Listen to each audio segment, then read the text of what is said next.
noite, sejam bem-vindos a mais um Arte em Pauta, seu podcast sobre arte e cultura. Eu sou Iago Matos e hoje eu estou na presença de uma pessoa muito especial, e eu falo isso de coração. Enfim, depois, ao decorrer da entrevista, vocês vão descobrir do porquê que eu falo que ela é tão especial e tão maravilhosa. Mas sem mais delongas, ela que é formada em dança licenciatura pela FEPEL no ano de 2016 e agora está no processo de finalização do mestrado dela, além de ter um projeto incrível com contação de histórias. Sem mais delongas, eu tenho ela, Andressa Bittencourt. Oh, mariposa! Ou mariposa, esqueci disso. Andressa Bittencourt é antes de 2016. Depois de 2016 é mariposa. Por quê? Porque a gente pode trocar o nome assim. É autodidata, pessoa autonomeável, tá tudo certo. Andressa só no RG e no boleto, né? Olha, boleto principalmente. Eu vou começar te perguntando de onde surgiu esse nome que tu adotou de mariposa. Então, eu nunca me identifiquei naturalmente, assim, com o meu nome de Andressa. Eu achava isso muito estranho. Porque, na verdade, eu nunca fui chamada de Andressa, nem pela minha própria família.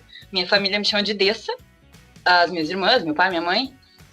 Na escola tinham 3 Andressas e, coincidentemente, as 3 jogavam handball, porque eu tive um passado desportista, você não sabe disso. E aí eu não era Andressa, porque tinha a Andressa, que era a Andressa Santos. Tinha a Vasculevski, que era a Andressa Vasculevski. E tinha a Bit, que era eu, que era a Andressa Bittencourt. E aí, Bit, porque, enfim, eu mexia com fotografia já na época. Hã? Bittencourt é bem grande, né? Era difícil, tipo, tá jogando handball, Bittencourt, já foi o gol, sabe? Nem...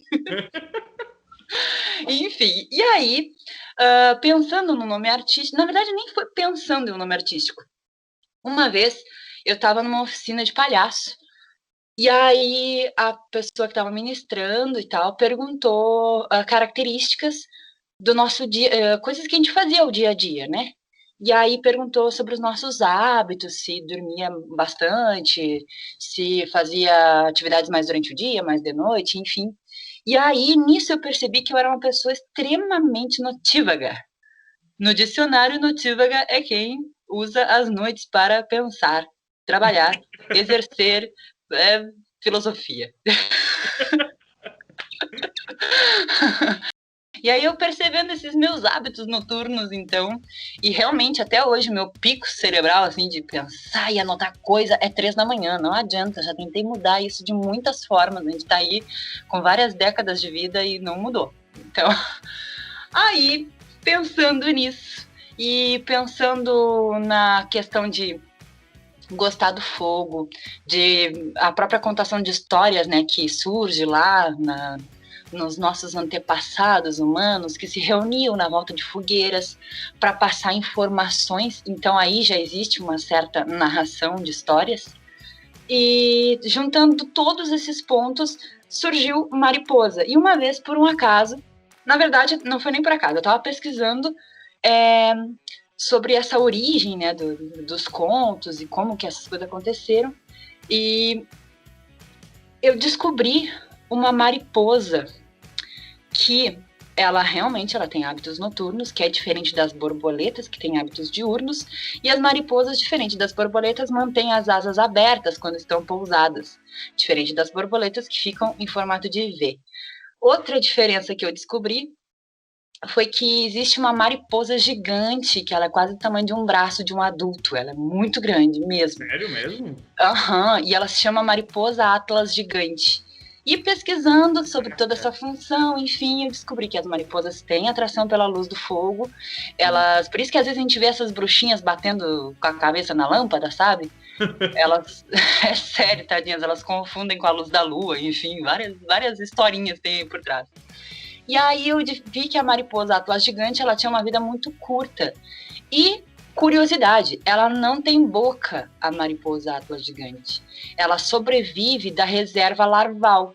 De quando ela ainda era larva, ela comeu todas as possibilidades de folhas do mundo possível e nunca mais ela pôde comer. E aí ela morre em mais ou menos 2 semanas.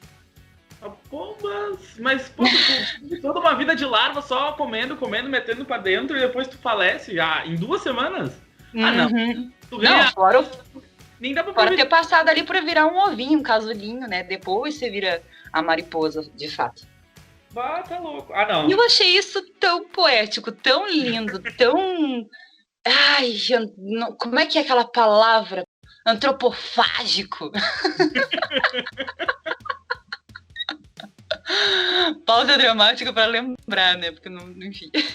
E aí eu resolvi adotar, então, Mariposa, toda essa história para contar sobre a decisão de me auto-chamar de Mariposa, porque foi eu mesma que escolhi. Sim, sim. Que massa. Tudo isso por causa de uma oficina de palhaço lá 50 anos atrás. Ah, que massa. Essa oficina de palhaço foi com quem? Ah, eu nem lembro. Só lembro que a pessoa falava em espanhol e eu não entendia nada. Caraca. Sim. Mas foi bem legal. Enfim, me abriu essas portas aí para eu pensar sobre meus hábitos. Acho que foi uma das primeiras vezes que eu pensei profundamente, assim, nossa, o que realmente eu faço, não faço da vida. Enfim, que por trás de todo esse olhar, né, sobre a gente mesmo, tem muitas pistas aí do nosso palhaço. Acho que foi por isso que ele resolveu perguntar. Mas dessa, eu tenho uma curiosidade, assim, com o pessoal que eu converso sobre o teatro, e até com o pessoal que faz teatro, assim, que tem contato com o teatro em si. E eu queria te perguntar, como é que tu ingressou nesse mundo? Como é que tu entrou no mundo do teatro, assim? Tu tava com vontade? Ou não, surgiu a oportunidade? Ai, vou tentar, vou ver se é bom. Como é que foi isso? Spoiler, já sabia um pouco da história, né, danado? Mas vamos lá. Realmente, Iago da Silva, não. Eu não queria fazer teatro. Eu não gostava de fazer teatro. Isso hoje em dia, então. Como? Não consigo imaginar isso, tu não querer fazer teatro. Claro que não, menino.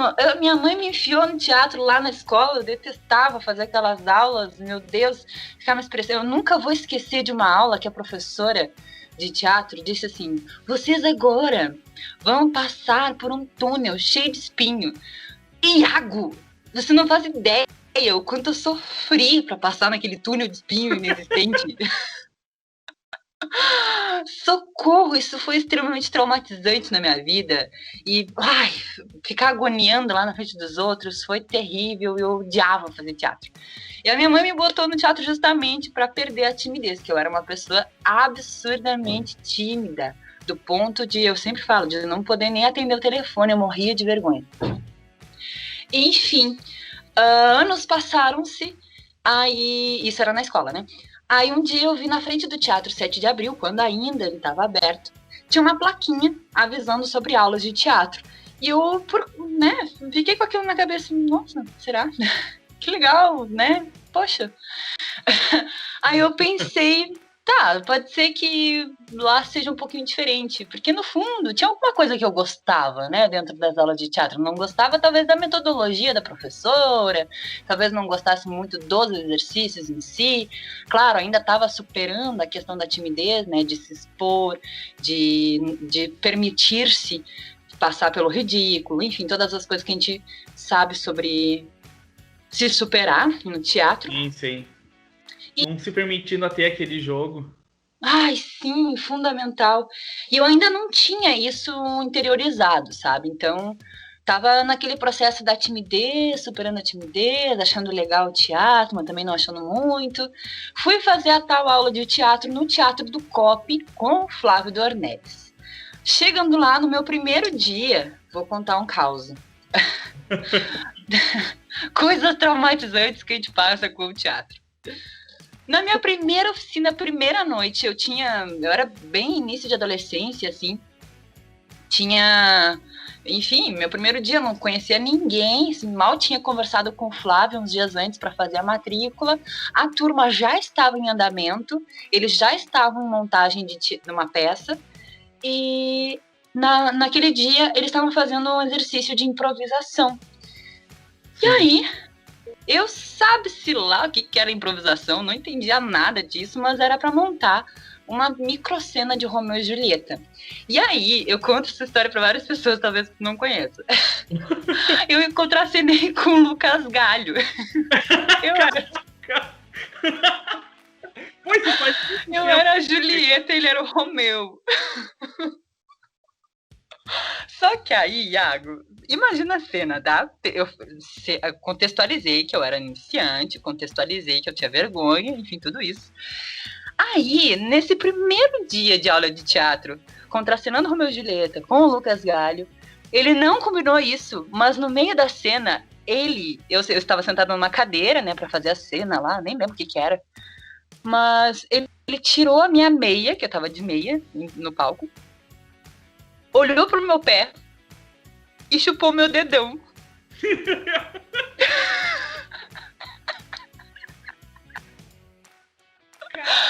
Acredite se quiser, tá? Isso é real, fato verídico.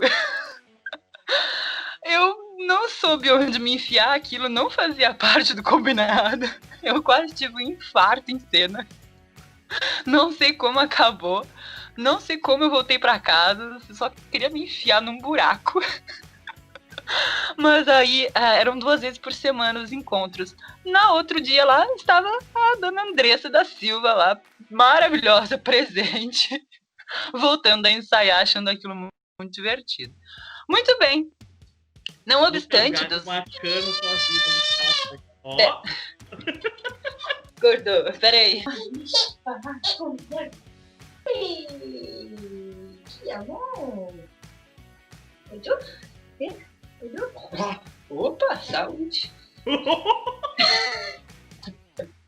Caraca, a força dessa guria não é brincadeira. Mais um pedacinho só da função da oficina lá com o Flávio. É que aí eu voltei à aula, né? E ele me enfiou numa peça que já estava em andamento e ia estrear em 1 mês. Só que eu considero que isso foi um avanço muito grande, assim, sabe? Eu acho que Precisa fazer na sua aparição, ó. Prisa participante. Eu sou integrante dessa conversa, gente. Mimosa. E eu sei que eu participei da tal da peça, eu era uma velha, doida das ideias, contracenava com um boneco do meu tamanho e eu tinha que abrir... Era feito de PVC, nossa, era horrível de manipular. Olha a produção de alta qualidade, já te digo. Esse Flávio, hein? Não, mas foi eu que montei o boneco, ele tinha solicitado, eu fui lá e montei. Pra resumir a história toda, olha, que se eu tivesse que continuar tímida, eu não sei que outro método funcionaria, porque eu sei que na hora, no dia lá da apresentação, o Flávio disse assim, pois é, tudo bem que vocês já ensaiaram, não sei o quê, mas toma isso aqui, enche em cena. E ele me deu um preservativo. E eu nunca tinha visto um preservativo na minha vida. Bom, já imagino o que aconteceu, né?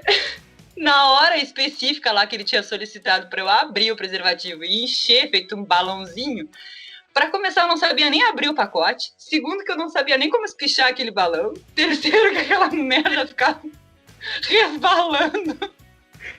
Eu não sei como. Mas eu enchi o balão. Mano. Consegui concluir. Educação sexual no teatro, olha aí. Enfim, eu acho que foi um ótimo fórceps para parar com a timidez por ali. Depois disso, eu achei super divertido tudo o que acontecia. Ter passado por divulgar, fazer a bilheteria, montar o cenário, montar as luzes. Tudo aquilo foi me encantando de uma maneira que, a partir dali, nunca mais deu para parar, digamos assim. Não, mas aqui também tu passou por 2 testes, né? Primeiro que o Lucas Galho vai lá, chupa teu dedão do pé, e depois tu encena com uma camisinha que tu jamais tinha visto na tua vida, tu tinha que encher. Tudo isso com a tua família foi a ideia. Sim! Bom, essa parte do julgamento eu não passei, porque eu não sabia o que eu tava fazendo, então tá tudo certo. O Flávio é louco, cara. Muito, muito. Eu contei pra ele isso anos depois, tipo, Flávio, você é doido, olha o que você fez, eu nem sabia o que fazer, nem conhecia nada. E ele, capaz. É muito Flávio, né? Jura, só vai. Mas sabe que o Flávio, quando eu conheci ele, eu conheci através de uma oficina que eu participei da Informal, né? Porque eu fazia parte da Informal, que era a sua cidade. Lá em Show. Brisa, ó, tá acordando a menina. Sim, Lá em tá 2000, concordando aqui contigo. lá em 2013. E quando eu olhei o Flávio, eu achei, nossa, é um senhorzinho super parado, né? Super de boas. Só que, cara, o Flávio, ele tem uma energia, ele pega e fala e já se movimenta, e já fala e já manda fazer alguma coisa. Ele é muito agitado, tá ligado? Sim, super dinâmico, as ideias a mil. Nossa. Sim, tá louco. Uma baita pessoa, o Flávio. Bom, primeiro que quando tu falou que a gente ia ter uma oficina com cara, tu falou, eu lembro exatamente que falou assim, não, você semana que vem vão ter uma oficina, porque eu era seu aluno na época da Informal. Aí você falou, não, semana que vem vocês vão ter uma oficina com a Companhia Sem Caras, uma companhia que já tá há muito tempo aqui na cidade, com o Flávio que faz teatro há muito tempo, é um senhor já. Aí eu falei, ah, tá, senhor, tá, vai ser um velho, já. Só que eu não sabia quem era, tá ligado? Só que depois eu fui descobrir. O senhor. Eu fui descobrir que não era um senhor, que era um cara que, porra, fez demais aqui no teatro, sabe? Tipo, pelo teatro da cidade, entendeu? E eu fiquei, caraca, eu achava que era um mó senhor enrugadão, entendeu? Que andava de bengala, sabe? Com umas rugas na cara. Olha, se ele escuta isso, é capaz de ele dar em nós dois juntos, assim, ó, botar um adesivo na nossa boca de chamar ele de senhor. Não, e olha que ele se lembra até hoje de mim, porque na época, porque, tipo, eu entrei pro teatro porque eu queria ter contato com o stand-up. E na época, toda oficina que eu fazia, eu tentava botar alguma piada minha em algum exercício. E o Flávio tinha proposto pra gente um exercício de improvisação. E eu falei, pá, vou botar uma piada aqui. E eu botei uma piada de cabeção, eu nem lembro mais a piada. E o Flávio gostou. E super deu risada na hora. Depois ele veio e falou, não, você é muito engraçado. Mas eu falei, ah, obrigado. Nem sabia quem era o Flávio direito, né? Eu falei, ah, tá, obrigado. Bem assim, mas, não, obrigado. Ainda bati no ombrinho dele, obrigado. Isso aí. Que cara de pau, meu Deus. E até hoje ele lembra de mim tudo. E eu fico feliz porque, tipo, depois com o tempo eu fui descobrindo. E sabendo quem era o Flávio e da importância dele, né? Inclusive, Flávio, eu quero chamar você aqui. Ai, sim, óbvio, pelo amor de Deus, né? Todos nós somos filhos dele, então tem que chamar Flávio, não é nem... Sim, não. E o Flávio, cara, sem contar que o Flávio é responsável, sim, tranquilamente, por mais de uns 30, assim, formados, 30 atores e professores formados pela FEPEL, assim, nesses últimos tempos. Porque muita gente passou por ele. Com certeza, mesmo assim. Eu tava falando uma vez com o Adriano, e eu não sei se chegou a rolar algum estudo, o que foi, ou alguém tava pesquisando a trajetória do Flávio, eu não lembro o que foi. Mas era alguém que tava pensando sobre isso, o Adriano, professor da UFPEL, né? Sim. Tava pensando sobre todo mundo que chegava lá, que era pelotense, que chegava na UFPEL, no curso de teatro, sempre tinha 2, 3, 4 pessoas que diziam, eu fui aluno do Flávio. Então começaram a pesquisar sobre a importância do Flávio na produção teatral pelotense desde os anos 60, eu acho. Cara, não, mas até hoje tem, entendeu? Até hoje eu lembro que quando eu entrei na UFPEL, eu fui bicho, foi ano passado. Na minha turma tinha eu, aqui da cidade, que fazia teatro, e tinha mais um menino que era também aluno do Flávio, o Vitor. Entendeu? Então, tipo, sempre tem... Agora tá tendo o pessoal da Você Sabe Quem também. Então sempre tem alguém do Flávio e alguém da Você Sabe Quem. Alguém do Flávio e alguém da Você Sabe Quem, entendeu? Ai, que lindo isso demais! É isso aí, formação de espectadores, formação de atores, cidade se movimentando aí, formando um monte de gente. É, né, amor? Formando um monte de gente. Não, a Brisa mais artista que ela, nem sei. É da música, do teatro, da dança, da performance, do cinema e da fotografia. Múltiplas áreas, entendeu? Mas, cara, não, como tu falou, tipo, é bem legal mesmo essa coisa da questão de construção de público e construção e até manutenção de atores e de professores de teatro aqui da cidade, né? Tipo, o Flávio tem muito disso, muita gente passou por ele, e agora a gente vê esse movimento junto com o pessoal que passa pelas oficinas da Você Sabe Quem. Então, isso é muito bom mesmo. Bom, o Flávio é meio que pioneiro nisso, né? Não, pioneiro e resistente era o que eu ia comentar com você, porque Sim. imagina todas as batalhas, todos os desincentivos à cultura que ele já não passou, sabe? E persistiu firme, forte, gerando um montão de aulas sempre presentes, sempre em produção. É um exemplo de garra que eu vou te contar. Ele formou muito bem a gente, porque, olha, estamos aí firmes e fortes, até dando uma pandemia produzindo arte, toma. Sim, sim. E, bom, como é que foi trabalhar com o Flávio? Quanto tempo ficou com ele ali nas oficinas do COP? E depois tu seguiu pro Sem Caras e tudo? Sim, isso foi um outro momento muito legal, assim. Depois eu fui ser aluna do IFE, na época ainda era Cefet. Revelando idade. Sim. Aí eu fui fazer design de móveis lá, um técnico na época, hoje eu nem sei que nome é. E aí tinha lá a oficina de teatro, na época também estava fechando o COP, né? E fui fazer as oficinas lá com ele. E aí surgiu um outro momento na minha trajetória que também foi de grande importância, o Flávio nessa história, é que teve um momento das aulas lá, não lembro se foi no meio do ano, no inverno, uma coisa assim, que ele precisou viajar com a trupe, com uma boa parte da galera que tinha uma peça, eu acho. Eu acho que era uma peça que ia viajar. E ia passar 2 semanas longe. E ele não tinha quem ministrasse as aulas e a princípio não podia parar, enfim, tinha toda uma questão assim. E ele confiou a mim que ministrasse a aula naquele final de semana ou 2 finais de semana. Aquilo foi de uma importância tão grande que eu ainda era adolescente, porque, né, estava lá fazendo ensino técnico, e eu pensar uma aula, me planejar, e as aulas dele lá eram bem grandes, eram aulas de 3 horas ou 4 horas, eu nem lembro. Isso é muito tempo, sabe, para uma aula.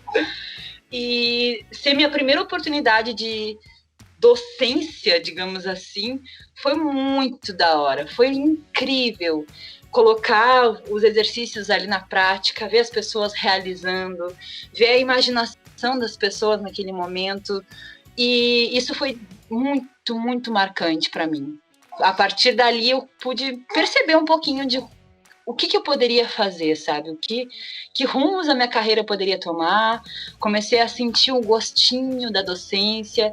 Nossa, Sim. Mais um ponto aí pro Flávio, porque foi ele que confiou em mim, me colocou essa tarefa, vai, faz, não tô nem aí como tu vai fazer, mas faz. É bom quando a gente tem um ponto de referência e esse ponto de referência tem a confiança na gente, né? Nossa, quase morri, mas deu certo. Mas eu imagino que deve ter sido pelo menos legal essa experiência de 2 semanas, né? Sim, e depois continuou, porque aí ele voltou. Continuei ministrando oficina. Sério? E aí ele pedia, faz o aquecimento. Hoje é com você. E eu ficava, nossa senhora, Jesus, eu nem me planejei, socorro. Aí eu sentava ali rapidinho, montava a aula e só vai. É sério. Olha o que é, né? A lei do improviso agindo. Sim, mas foi a partir dessas oficinas que tu estava ali dando no Sem Caras que surgiu a vontade de criar a tua antiga companhia aqui na cidade, a Informal? Com certeza. Aí o que acontece? Claro, hoje em dia eu vejo, nossa, como é difícil uma pessoa jovem querer montar as coisas, né? Porque a gente não tem a maldita experiência. Né, amor? Sim. Mas, por um outro lado, tem muitas vantagens, assim, de ter essa autonomia. Vamos fazer, vamos acontecer, e isso foi muito legal. E o que aconteceu é que eu tava com muitas ideias fervilhando. O Sem Caras é um grupo escolar, então tem as suas normas, o seu tempo, as suas demandas, enfim. E eu tinha outras necessidades naquele momento, tinha outras vontades. E aí surgiu a Companhia Informal. E começou hiper informal, não era nem informal, era hiper, master, mega, ultra power informal. Era um nível que não tinha nem como calcular, né? Sim. E aí, na época eu trabalhava com telemarketing, eu escuto essa história. Tinha o telefone e trabalhava de telemarketing. Olha a ironia da vida, ó. Nossa, isso eu falo sempre nas palestras motivacionais que eu dou, porque é sagrado. Olha, a coisa TED, que você... Oi? As palestras que tu dá no TED. Ai, que fina, meu sonho. Não, mas é sério, porque a coisa que eu mais temia acabou virando minha profissão durante anos. Enfim, né? Aí eu fui trabalhar como telemarketing enquanto eu montava a companhia informal na época. E aí meu poder de marketing total era fazer a coisa acontecer da melhor forma possível. E aí, então, eu consegui alguns alunos, através de uma ação de panfletagem e tal. Na época não tinha muita noção de internet, não tinha toda essa função. Aí, com a panfletagem, surgiu alguns alunos, mas não era o suficiente para eu ter uma boa turma, para que os alunos pudessem se sentir mais à vontade, não precisar lidar com a vergonha de imediato, né? Na primeira aula, ter só 2 alunos, 3 alunos, sei lá. O que eu fiz? Chamei minhas irmãs, chamei minha mãe, chamei minha amiga. Vamos pra aula, gente. Isso aí, encher a aula. Isso aí mesmo. Meu Deus, cara. O objetivo era ter uma turma cheia. Consegui, ué. Mas é sério, tudo isso pensando na recepção dos novos alunos. Era esse o objetivo. Porque eu lembrava muito disso, sabe? Porque se eu fazia um exercício sozinha, lá na época de que a timidez ainda me bloqueava muito, era muito traumatizante, era muito difícil. Eu falo isso de coração mesmo, sabe? Então eu sempre pensei nisso, assim, nossa, os meus alunos, eles não podem fazer exercício sozinhos. E quando for essa ocasião, eles têm que estar muito confiantes. Tem que estar com a técnica deles muito ok para que eles possam subir na técnica e andar a cavalo. É só isso que eu pensava. Sim. Enfim, aí a informal surgiu nessa necessidade de ter mais aulas, de montar mais coisas. E nisso fui me separando do Sem Caras aos pouquinhos. Aí quando eu me separei de fato, a informal fluiu de uma forma muito bacana, montamos bastante trabalhos, passamos por diversos lugares até chegar na biblioteca pública e ali seu último ano, que foi quando o ano seguinte, a Você Sabe Quem assumiu. Bom, depois que acabou o informal, tu acabou indo para Porto Alegre da sequência em outros projetos teus, mas tu tem vontade ainda de dar oficinas de teatro, de ter um grupo, de fazer movimentação artística com apresentações e tudo pela cidade? Depois do período de pandemia, né? Bom, tenho sim, sinto muita saudade. O teatro é meu berço, né? Então, nossa, dá muita vontade cada vez que eu vejo alguém pensando em novas ideias, já dá vontade de pensar junto, de apoiar. Sou cri-cri, já dou um monte de ideias e já lanço propostas e tudo mais. E quando ano passado foi isso, não, tava com a brisa na barriga ainda, que você me propôs, né, da gente pensar juntos e tal, um trabalho seu, ali meio que reacendeu, sabe, a ideia teatral em mim, porque eu tô há muitos anos dedicada à contação de histórias, e muitos anos trabalhando com formação de professores, e oficinando muito, e dando muita aula e tudo mais, e nos últimos anos eu trabalhei dando aula de teatro, mas dentro do universo escolar, que é um pouquinho diferente, é bastante diferente, na verdade, do ambiente fora da escola, de realmente fazer a arte com grupo, com propostas que possa se extravasar, né? Sim. Então, sim, sinto muita saudade, eu não sei o que pós-pandemia espera, mas também não sei como pensar isso, mas tenho muita vontade, assim, não sei como, não é uma coisa que agora eu sinta, que eu veja uma janela aberta, sabe? Mas é uma coisa que eu gostaria muito, sim. Ah, que massa. Mas eu vi que você falou da questão da diferença de dar aulas para oficina e dar aulas dentro da escola. Eu queria saber que diferença é essa, porque sei lá, é que eu não tenho muita experiência, mas eu queria saber que diferença seria essa.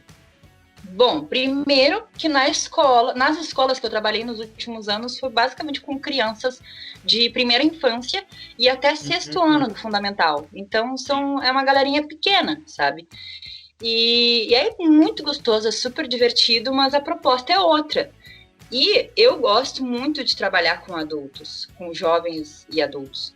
Então, tu pode trabalhar com assuntos mais complexos, com textos mais elaborados, com melhores marcações. E as crianças fazem, sim, muitas coisas maravilhosas. Mas principalmente por questão de idade e segundo por questões estruturais, que as escolas muitas vezes têm... O que foi, amor? As escolas às vezes têm algumas limitações, assim, olha... Você tem uma peça, você tem 10 minutos na mostra final de ano para fazer uma montagem, ou não queremos determinados assuntos. A escola, ela te dá muitos muros, muitas vezes. Sim, sim. O que é uma pena, né? Porque tira aquela magia, né? Dá para fazer muita coisa, mas não dá para fazer muitas outras, né? Sim, tu fica naquela limitação. Assim. Claro. Mas eu acho que esse é o principal fator de diferença. Sim, sim. Mas ainda seguindo nesse assunto de teatro na escola, o quão importante tu acha o teatro para criança, assim, tipo, quanto importante tu acha o teatro em termos de formação para criança, assim, tipo, quanto tu acha que ele ajuda? Falasse a palavra que, para mim, é a chave de tudo, é a formação, né? Formação ética, estética, artística, uma formação de um ser humano que se permite. A gente sabe, quem passa por oficinas de teatro, mesmo quem não mantenha-se artista, sabe o quão transformador é uma prática teatral na sua vida, uma prática artística, né? Principalmente para a mudança do olhar em relação aos limites, em relação ao poder de si, em relação à aceitação pessoal, em relação a aceitar ideias diferentes. Nossa, são muitos aspectos de formação, transformação e potências que a arte, que eu acredito que a arte cênica tem muito a nos oferecer, né? E a escola, como um lugar que oferece isso, nossa, dá para sair dali muita ideia gostosa, muito aluno que, ao invés de conhecer só um jeito de fazer arte, conhece outro jeito de fazer arte e conhece a si mesmo produzindo, porque a arte do teatro, ela necessita de um corpo, e diferente, claro que a pintura também necessita de um corpo, enfim, mas a música, as outras artes, mas as artes cênicas e as artes que necessitam do corpo, ponto, você age diretamente no indivíduo, na pessoa atuante, né? E o que surge daí é um ser humano diferente, com certeza. Sim. Não, e outra, as artes, no geral, ela tem uma coisa que é muito importante, né? Que ela te abraça, te acolhe como se fosse uma mãe, né? Isso eu acho muito legal. Sim, porque tem a premissa de gostar das diferenças. Essa, pra mim, é o grande bonito das artes, sabe? Sim. Cara, é sensacional, assim, tipo... Eu lembro até hoje da minha primeira oficina de teatro, né? Porque, como eu falei, tipo, lá no início da entrevista, eu entrei pro teatro querendo fazer stand-up e cara, tipo, mudou muito, entendeu? Porque eu entrei com a cabeça de uma coisa, só que o teatro em si, né? E as pessoas que estavam junto comigo, né? Tipo, sempre foram me abraçando, me acolhendo e mostrando, não, tá, isso é legal, mas tu também pode fazer isso, aquilo, tu não precisa te limitar. E o teatro, sei lá, parece que ele te expande a visão em relação ao mundo, entendeu? Isso é muito legal. Que legal que você percebeu isso sim. Sim, mas eu ainda sigo com o mesmo pensamento que eu tinha desde o primeiro dia que eu comecei a fazer oficinas. Isso eu acho que até comentei contigo já. Que eu sempre achei essa parte da comédia, e por isso eu gostava de stand-up, porque ele despertava duas coisas nas pessoas, né? Que era o sorriso e o sentimento de alegria. E pra mim, tipo, isso é uma das coisas mais legais que tu pode tirar em qualquer uma das artes, tá ligado? Isso tem a ver com teu olhar artístico, né? E olha que bom você conseguir identificar isso, você conseguir respeitar isso e principalmente levar adiante, sabe? Não se julgar em relação ao que você acredita, as coisas que você quer para a sua arte, né? Sim, não, e esse olhar que tu falou, tipo, vai muito das pessoas com quem tu está convivendo dentro do teatro e que estão te mostrando, né? Tipo, Eu sempre falo, né, que eu tive bons professores e tenho bons professores de teatro, tanto pelas oficinas que eu tive, quanto na faculdade, né?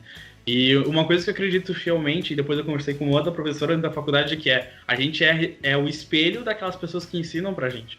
Então, se eu tô indo nesse caminho, se eu tô tendo uma visão que, pelo menos pra mim e pra outras pessoas é boa, é porque eu aprendi com pessoas que têm domínio e conhecimento da área. E isso é muito legal. Uau, com certeza. As nossas referências nos constroem, né? Sim. Não dá pra fugir muito, não. Sim, eu vi que tu falou da questão de contação de história. Eu queria te perguntar em que momento que a vida veio e virou a tua cabeça e falou, não, eu vou trabalhar com teatro, mas eu também posso trabalhar com contação de história. Ela vem história. Não tem como ser diferente, né? Então, um dia, por um acaso da vida, eu gosto muito de frequentar a biblioteca pública. E já desde sempre, desde muito pequena. E um dia eu fui lá. Rapidinho. Eu tenho muito a te agradecer a tu, a tu e o pessoal da Informal e o pessoal da Você Sabe Quem. Porque hoje, cara, claro que a questão de pandemia eu não fui na biblioteca, né? Mas depois que eu comecei a fazer oficina com os dois, eu comecei a frequentar mais a biblioteca e pegar livros na biblioteca e, tipo, perceber que uma biblioteca é um espaço muito, muito legal mesmo, sabe? Olha! Tipo, eu já sou de casa, praticamente, né? A Ana e a Lu estão lá. Inclusive, eu já almocei com a Ana e com a Lu lá dentro, entendeu? Elas estavam fazendo almoço, cuidaram pra almoçar. Tipo, eu já sou de casa, entendeu? Ai, que lindo! Até coisa da biblioteca eu já quebrei, mas isso aí a gente deixa de lado, né? Vandalismo. O vândalo não é fácil. Que horror! Mas a biblioteca pública, ela é uma casa mesmo, né? Porque, nossa, desde essa história de receber... Ai, Brisa, não puxa não, hein? Desde a história que ela tem, desde a sua fundação e o que ela representa hoje para a cidade, um espaço que acolhe principalmente muita arte, além de acolher os livros e as pessoas. Foi lá também que a contação de história surgiu para mim. Que na época a Annelise, ela trabalhava no setor infanto-juvenil. E eu fui lá para visitar, fui ler, enfim, fazer, não lembro o que fui fazer. E já fiquei de papo com ela e adorei o espaço, porque ela tinha revitalizado tudo lá, né? E eu sei que eu disse para ela onde é que eu trabalhava, aquela coisa toda, super íntima da Annelise. E aí, na época ela contava uma história de bruxa e ela usava uma roupa de fada, que tinha um jogo assim. E eu sei que um dia, de repente, a Annelise aparece na porta do meu trabalho e diz assim, ai, viu, a Brisa tá confirmando, quer contar a história comigo? E eu fiquei, oi, como assim você veio aqui na porta do meu trabalho e me convidar uma coisa dessa? Eu nunca contei história, sei lá, quero. E aí foi assim que comecei a contar histórias, sem saber nada disso.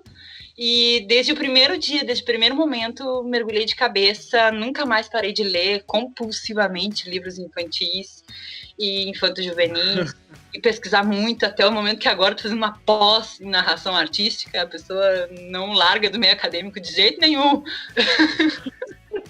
Que legal! Mas todo o tempo produzindo arte desde então, né? Desde aquele primeiro dia que ela foi lá me convidar e nunca mais. Que massa, mano. Eu acho muito legal isso. A Anne, ela, como tu falou, tipo, ela revitalizou aquele lugar, né? Tipo, é outra coisa. Claro que hoje tá a Camila ali comandando, mas, tipo, segue a mesma qualidade, né? E falando em termos de contação de história, eu acho muito legal. Eu queria ter coragem pra fazer, porque, tipo, eu sou meio ogrão, né? Então, pra fazer uma criança chorar, putz, é 2 países, tá ligado? Bom, eu já te falei sobre o que eu penso sobre isso, né? Eu acho que não é realmente questões artísticas que, sei lá, te faltem ou que não te motive, enfim. Eu acho que é uma questão aí de terapia, né? Olha, até a Brisa riu. Eu nunca vou esquecer, a minha ex tinha um irmãozinho pequeno, né? E o pai dela, tipo, tinha esse hábito de ler e de estimular as filhas a ler, né? E aí um dia tava eu e ela na casa dela, eu falei, vamos seguir esse hábito do teu pai, né? Vamos ler pra ele. Ela falou, tem certeza? Eu falei, tem. A gente começou a ler, e aí eu falei, amor, vai lá dormir, você tá com sono, deixa eu terminar aqui. E a criança, em vez de dormir, ficou agitada e começou a chorar. Eu falei, toma, então a gente já sabe que não tem essa habilidade de contar história. Não é a nossa área. Tá, mas foi aí uma experiência, não vai tirar a vida por causa de um momento. Eu não tenho boas experiências. Não, tu tem apreço por ser zoado, é diferente. É um imã. Eu falo, tem um imã. Do mesmo jeito que o Snape falava pro Harry Potter que o pai dele tinha o talento de se meter em confusão que o Harry tinha, eu tenho o talento de ser zoado. Ou de fazer alguma coisa sem querer e zoar. Não é minha pretensão. Oh, meu Deus. Pobre bicho. É 2 palitos pra isso acontecer. É 2 palitos. E às vezes eu não faço nem de propósito, então eu faço e acontece. Olha só, é um realizador de zoeira. Sim, não. Tem uma outra história, que isso aqui... Tá, isso o pessoal do grupo sabe, mas o pessoal que também tá escutando vai saber. Que é, por exemplo, eu quase explodi Jaguarão inteiro, entendeu? Quê? Sim, isso mesmo que tu escutou. A gente foi se apresentar lá em Jaguarão com a Dona Frida e na época fazia a iluminação da Dona Frida, né? Aí o cara de Jaguarão falou, olha, tem que ligar esse e esse disjuntor, se tu desligar todos, explode. Só que na minha cabeça, eu te juro que eu escutei só, desliga todos e liga todos. Quando eu liguei, desliguei, deu só um puf! E eu, fudeu, cara, eu fiquei quieta minha, né? Aí isso o cara já foi lá, falou pro Diego, aí bom, até hoje o Iago explodiu o Jaguarão, entendeu? Que horror, gente, olha isso. As pessoas ainda insistem pra mim fazer iluminação, gente, não chamem, eu explodi Jaguarão, quer dizer, quase explodi Jaguarão, né? Olha, eu assim, não sei o que te dizer, sabe, porque é só experiência boa. Não, mas olha, quando tu me conheceu, eu era assim, eu era mais irresponsável, mais metido a engraçadão. Hoje eu tô um pouco mais sério, mesmo tendo explodido o Jaguarão, entendeu? Tendo feito algumas coisas por aí. Consegue ter cara de pau de se chamar de sério? Que horror. Eu tento, entendeu? Mas por causa da sua, por causa das oficinas da Informal e também por causa, sabe quem? Desisti da carreira de stand-up, porque eu vi que eu tava fazendo stand-up, que eu tava fechando o bar, entendeu? Tipo, foram 3 apresentações, 3 bares fechados, entendeu? Eu contribuí pro desemprego naquela... Não, minto, foram 4 apresentações e 3 bares fechados. Credo! Eu contribuí pro... Que horror, olha. Falindo empresas. Sim. Com piada. Ainda bem que eu parei, porque o pessoal precisava de uma ajuda, né? Precisava de um tempo. Pra fechar o trabalho? Não, pô. Porque teve um que fechou e aí ele voltou, entendeu? Aí eu fui lá, falei com o cara, ele meio que conversou. Não, a gente tá com uma outra pegada que não é de stand-up. Eu já senti, não quer, né? Uhum. Não quer escutar minhas piadas, não quer. Então tá. Fazer o que é? Meu Deus, imagina a cena. Mas será que foi por causa do teu mesmo? Não, eu falo que foi só uma grande coincidência, né? Pelo menos é isso que eu sempre imagino que é. Sim, porque foram 3, né? Sim! E olha que teve 2 que foi numa sequência. E teve outro que eu só agendei o show com eles, aí tipo, deu acho que alguns dias e fechou, entendeu? Não! Tá falando sério? Eu juro por tudo. Eu posso até citar os bares, até estão fechados, não vai dar nada, né? Não precisa, deixa pra lá. Não, olha que, tipo, 2 foi ali na Bento Gonçalves, pra quem não sabe, tipo, é uma avenida bem central aqui da cidade de Pelotas, e foi um bem perto do cassino, que fazia pouco tempo que tinha aberto, tá ligado? Mas também não durou muito.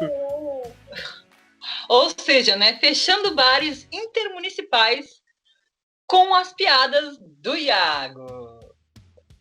Não, e olha que eu ainda não cheguei a participar diretamente do show que o Murilo Couto fez aqui na cidade, um comediante lá de São Paulo. Mas eu tava junto com ele no camarim e tudo, e Eu pensei E explodiu o cenário. Não, Não, na época eu não tinha explodido o cenário. Eu pensei, mas se eu entrar em cena ali pra fazer um open mic, talvez o pessoal saia. E tá meio cheio aqui, então deixa, não vou atrapalhar o show, cara. E depois, eu acho que teve um pessoal de Porto Alegre, que eu tava só junto, assim, acompanhando. Foi até no João Gilberto, mas eu falei, não vou. O João Gilberto, né? A maior galera gosta do bar aqui, eu não vou ferrar o bar, né? Deixa assim, deixa aberto ele. Aí vai, vamos dar uma pausa aí na carreira de comediante, né? Vamos se aquietar. Chegasse a essa conclusão sozinho, não precisou de mais nada. Não, foi um puxão de orelha da mamãe. Minha mãe falou assim, Iago, chega, né? Tem momentos que a gente tem que... Ela falou assim, tem momentos que a gente tem que aceitar algumas derrotas na vida. Ai, coisa de mãe, que linda! Eu falei... mãe, mas é que tá uma derrota feia. Ela falou, não, mas dá uma pausa. Um dia você volta. Eu falei, tu acha, mãe? Que lindo. Aí ela pegou e falou, não, assim, eu vejo que no teatro tu consegue fazer algumas coisas melhores. Deixa o stand-up pra outra hora. Aí eu falei, não, mãe, vou dar uma pausa. Aí parei, até hoje não voltei. Tenho vontade de voltar, mas eu fico pensando, quantos bares vão fechar? Né? Tipo, não tem tanto bar assim na cidade, né? Não vamos ferrar com a vida do pessoal. Que horror, Iago, credo. A carreira curtíssima de stand-up. Que horror, Brisa, hein?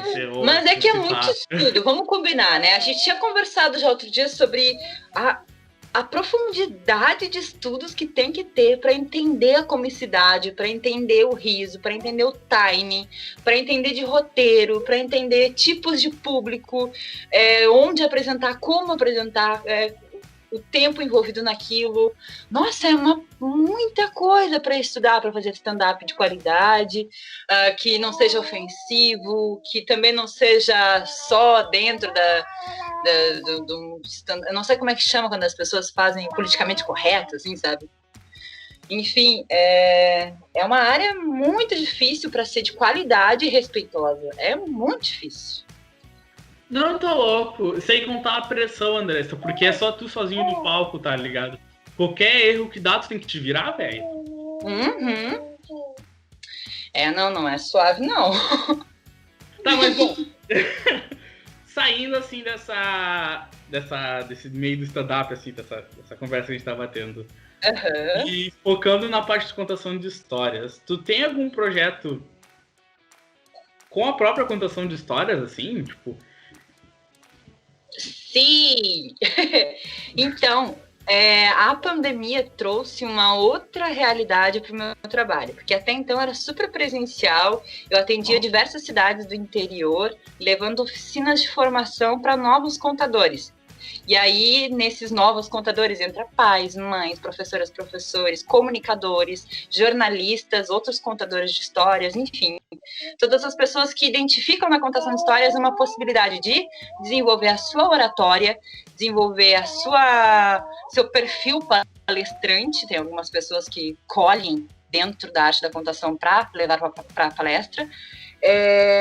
E, enfim, cada um tem seus objetivos dentro da oficina. Mas eu levava essa oficina lá, de escola em escola, em cada livraria que me contratava. Enfim, era toda uma mão de obra super grande mesmo para atender diversos lugares. E a pandemia trouxe a possibilidade de acontecer isso online. E isso virou uma coisa muito legal, que é o que eu estou mergulhada agora, é onde eu estou trabalhando, que é em levar... a Brisa participa de diversas oficinas. E agora com a pandemia, então eu fortaleci esse trabalho que estava também adormecido desde que eu gestei a Brisa. E está sendo muito potente, assim, de encontrar diferentes lugares do Brasil, encontrar outros professores de contação de histórias, encontrar outras contadoras e contadores de diversos lugares, até da América Latina, testar o meu portunhol aí, que é horrível, mas também até isso, sabe, abriu os horizontes. Eu tô achando demais. Então tem esse projeto que é de formação de novos contadores, além da própria contação. Eu sei, amor. Pô, o Brisa super apoiando a mãe, né? Ela é uma mimosa. A contação de histórias, isso da formação veio depois, assim, não foi logo imediato que eu comecei a contar histórias que eu comecei a fazer oficina também. Não, isso demorou um tempo. Depois eu fui aprender mais sobre a arte com o Celso Sisto. Depois fui aprender mais ainda com a Daniele de Andrade. Depois fui aprender mais ainda com... Deixa eu ver. Foi tanta gente que eu fiz oficina ao longo desses anos que eu até esqueci já. Mas esses dois foram muito, muito fundamentais, sabe, na minha carreira. O Celso, principalmente, no formato como ele organiza os roteiros. Ele é genial. E isso me fortaleceu muito enquanto artista, sabe? E eu acho que por isso que eu me debrucei tanto e nunca mais soltei a contação de histórias, porque é um campo em que eu posso me comunicar com diversas linguagens, posso conversar com muitas crianças e adultos ao mesmo tempo. E isso eu sentia muita falta no teatro, porque não que exista teatro para adulto e teatro para criança. Eu sou meio preconceituosa com separar tanto, sabe, as linguagens. E... na contação de histórias eu identifiquei isso de uma forma muito mais suave, muito mais gostosa para mim. Então, apostei demais, assim, isso é onde eu me sinto muito confortável. É um lugar que eu vejo que o corpo da dança acontece, o corpo da voz do ator também acontece muito fortemente. A linguagem da música vem para abraçar, então eu me sinto muito à vontade nesse ambiente híbrido, assim, né? E eu gosto de levar esse ambiente confortável para as oficinas, para as pessoas que também têm múltiplos desejos e múltiplas artes em si, que também possam explorar isso. Que massa. E, bom, a gente está chegando já na reta final assim, do programa, já estamos estourando um minuto já.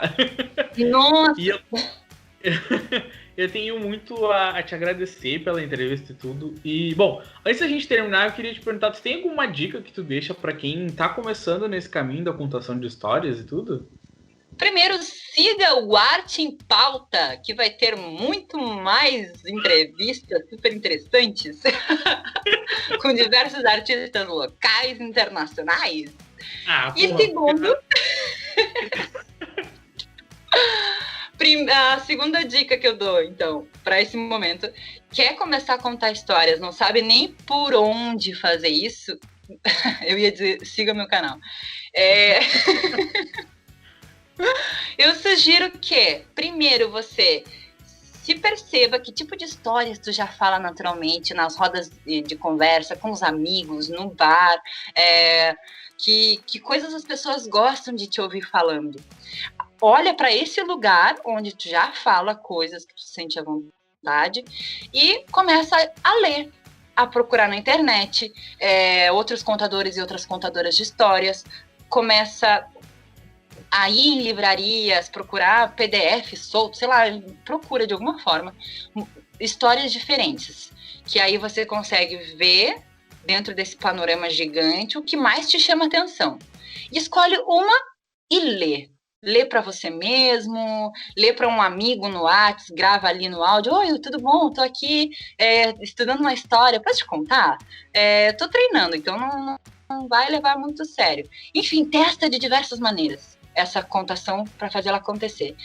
E dentro desse fazer acontecer, a gente tem que prestar atenção na voz, no corpo, no olhar. Mas isso vai envolver bastante técnica, mas... que todas essas técnicas precisam do primeiro passo, que é a vontade de contar. E essa vontade de contar só olhando para você mesmo o que você já faz. Uau, hein? E é simples, né? Porque são coisas que a gente já comunica, a gente já conta histórias. Sim. Meu, que legal. Bom, eu sei que eu sou repetitivo e tudo, mas eu tenho muito a te agradecer pela sua entrevista, sério. Era uma das que já estão gravadas, assim, que depois vão ser postadas, a que eu mais queria, entendeu? Tipo, da listinha que eu tenho aqui de artistas, eram as que eu mais queria, entendeu? E, bom, Andressa, obrigado mesmo pela essa oportunidade, pela essa chance. E, bom, sigam a Mariposa, @Mariposa... Conta histórias no Instagram, porque, tipo, vale muito, muito a pena. A Andressa tem muito material bom mesmo. E ela é uma pessoa, sensacional, de um coração gigante. E que, se eu tô aqui hoje no podcast é por causa de 2 pessoas, dela e de mim. Não, tô brincando. Claro, né? Se não fosse você, nada seria você. Ai. Não, é por causa dela e do pessoal inteiro da Você Sabe Quem que tá dando aquele apoio gigantesco pra estar construindo esse projeto, entendeu? Que Então, show. muito obrigado. Eu que te agradeço a oportunidade, agradeço por ser tão dedicado, sabe? Eu acho que você é uma pessoa exemplar, assim, levar as coisas adiante, fazer acontecer. Eu acho isso demais em ti, te admiro muito. Vejo o teu crescimento a cada novo trabalho, novo projeto que tu tá desenvolvendo, e isso é muito bonito de ver, uma pessoa que tá sempre em transformação, uma pessoa que tá sempre aprendendo com os outros e botando a sua voz também ativa, né? Eu acho isso muito lindo em você. Siga muito o seu caminho, porque você faz isso de uma forma muito bonita. E outro dia a gente estava conversando e eu quero ressaltar isso. Aproveita esse momento do Arte em Pauta para aprender junto com essas outras pessoas que também estão trazendo suas experiências, trazendo seus modos de ver a arte. Eu acho que isso é bem forte nesse teu projeto, sabe? Você está dando oportunidade de botar no mesmo lugar, né, no teu podcast, diversas pessoas falando sobre o mesmo assunto. Olha que rico isso, olha que baita oportunidade de crescer muitas ideias. Enfim, acho demais teu projeto, siga adiante e muita arte, muito amor no seu coração, que você siga sempre, sempre, sempre maravilhoso como você é. Levando a arte para frente, sendo uma pessoa extremamente carinhosa e amável. E até a Brisa concordou aqui também. E mais uma vez, muito obrigada pela oportunidade. Eu me sinto muito honrada de estar aqui junto contigo. Acho uma alegria demais compartilhar momentos com pessoas tão especiais. Obrigada mesmo. Dessa eu fico bem emocionado aqui, não dá pra ver porque podcast, né? É áudio, mas eu fico emocionado com essas palavras, assim, porque vindo de uma pessoa que eu tenho muito respeito e admiração, tipo, isso é esse reconhecimento sensacional. E a Teresa concorda. Ela tá aqui. Continua com a flauta. Se ela soubesse assobiar, ela já estaria tocando aqui pra gente uma trilha sonora. Bom, gente, infelizmente a gente tá chegando aqui no final do programa. Eu vou te agradecer e eu vou repetir isso. Vai virar bordão do programa. Eu sei que eu sou repetitivo, mas eu só tenho que te agradecer pela segunda, terceira vez, sei lá, Andressa. Mas eu vou te agradecer de novo pela oportunidade, pela entrevista que você tá me dando. E, bom, se você curtiu o vídeo, cara, senta o dedo aí no joinha, entendeu? Compartilha com a galera, se inscreve no canal da Você Sabe Quem, tipo, dá uma olhada nos outros projetos que a gente tem, porque são coisas muito, muito boas mesmo que tá sendo produzido aqui. E, bom, enfim, eu, pela quarta, quinta vez, azar, muito obrigado, Andressa, e que, bom, siga fazendo o que você melhor sabe fazer, Andressa, que é contar histórias e cativar a gente. Muito bem. Siga adiante, siga o Arte em Pauta e muito sucesso aí para você que está nos escutando, muito sucesso para você, Iago, e muitas felicidades nas nossas vidas, que a gente está precisando de momentos muito felizes. Bom, gente, é isso e tchau, tchau. Muito obrigado e até uma próxima.